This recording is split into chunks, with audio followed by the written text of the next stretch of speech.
Well, thank you guys for having me. It's definitely a blessing to be here. Shout out to all my teammates, Kingsley, especially the bigs, man. Kingsley, Guakin, Ethan White, Sabo, and Michael Tarquin. Okay, we'll open up the questions now. We have one in the front row to the left. Hey, Michael, Jacques Doucet, WAP-TV in Baton Rouge. The LSU rivalry, how intense is it? It seems like LSU's got some other rivalries, but they talk about the Florida game as maybe being the most snippy. Oh, yeah, man, every year, that's probably the biggest game of the year, especially when we head to their town or when they head to our town. We just know it's going to be a dogfight for sure. Are those two of the loudest venues in the conference? The Swamp and Tiger Stadium? Say it again. Are those two of the loudest venues? Oh, man. Your place and theirs? Oh, that stadium be rocking, man. But I think the Ben Griffin Stadium is definitely up there for sure. Okay. To your left here.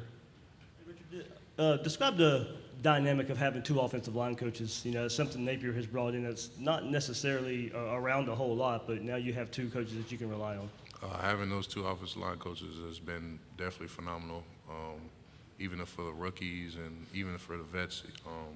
Just getting different point of views and how to increase your game, and just getting different coaches has been great so far. Right here, second row on the aisle. Anthony Patterson with the Atlanta Voice.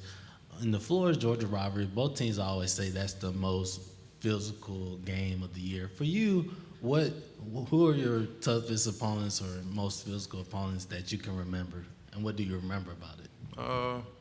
Every game is always tough. Being in the SEC, we're playing against the best guys in the country. That's why we play SEC ball. It's just preparing us for the next level and stuff like that. Go back on the front row here. Michael, your teammate says that Coach Napier isn't so much a shouter or a yeller, but you can see it in his face when he's serious. And how would you describe him? Man, every time he's disappointed, it's like a disappointed dad a little bit. He's like, "Come on, man." I'm like, "All right, I know what I did wrong." So we having him on the team has been very phenomenal for the guys, and he's a great leader. We'll go over to the right side, fourth row.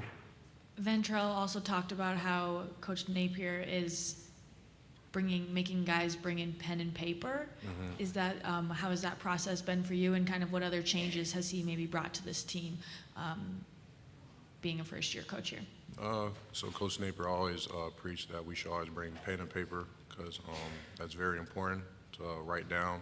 He says writing it down definitely, you can take in the process, you can take in the information, and always remember looking at that paper.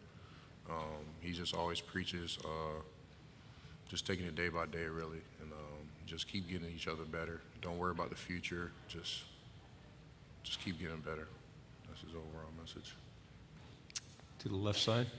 Richard, as a unit, you guys got off to a great start last year. You pushed around Alabama, pushed around Tennessee the very next week, and kind of the wheels fell off. What's it going to take to be more consistent and take that next step?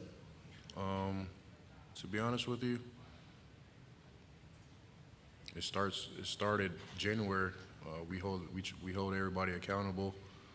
We know our flaws from last year and our big mistakes. And this year we have a lot of veteran guys, and we know that we can't do the same thing we did last year to have a positive result this year. So we always just take initiative about having minor mistakes and being very critical on their assignments and stuff. You've started at two different positions on the line. Is it important to be able to start at more than one position as you're developing as a player? Oh, absolutely. It shows that I'm very versatile for sure. It helps my game, and I'm willing to do anything to help my team for sure. Do you have a preference, guard or tackle?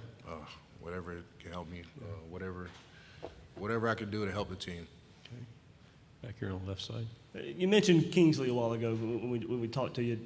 Go in more in depth about your relationship with him. It really seems like, he's really a friend and somebody you can rely on now. Oh yeah, that's like my little brother, man. That's the guy that he works his tail off. He earned his position for sure. he's going to definitely make a big statement this year, and we just been getting after it and been pushing each other to be great. Right side, front row.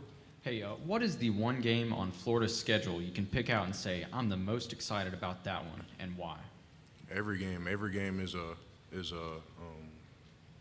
every game we're always trying to prove something.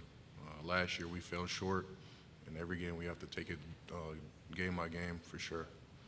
So every game we take serious, like the national championship. Right here in the aisle, second row. What is it like to have Anthony Richardson at QB and leading the team? What stands out to him? Oh man, Anthony Richardson, he's very athletic. He's definitely a leader. I knew when he first came here, he was going to do great things for sure. He's just been doing everything right.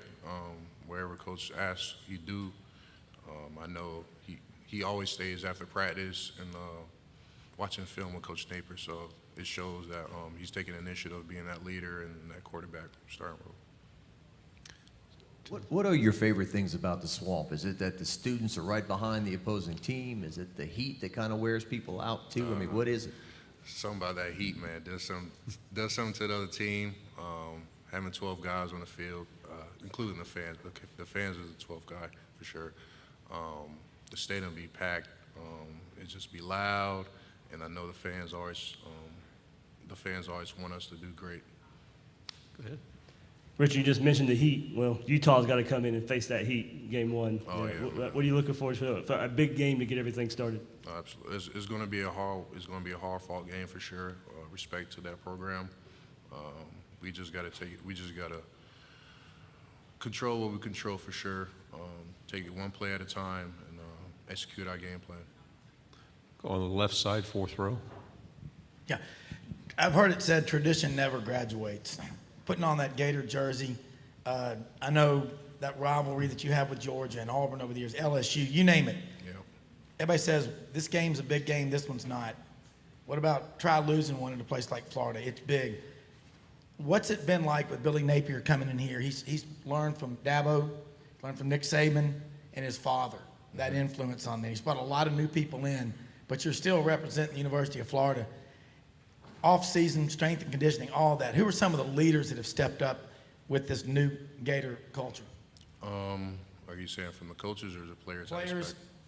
From the players, myself, Jervon Dexter, you got Kingsley Aguakin, you got Anthony Richardson. The list goes on, man. The veteran guys definitely know the Gator standard, what to live by, and they've been doing a great job so far. Okay, we'll go ahead. The left side still. A new season always brings a new slate, and with Billy Napier as y'all's coach, he brings a new slate in too. Mm-hmm. How good is it to kind of have a fresh start with a head coach and a fresh start with a new season right on the horizon? Oh man, it's great because I truly believe that Coach Napier definitely have a plan. He'll never put us in a bad situation, and he's man. There's so much things I can say about Coach. He's definitely a player's coach. Definitely a player's coach. And, Do we have anything else? Thank you very much. Good job. yes, sir.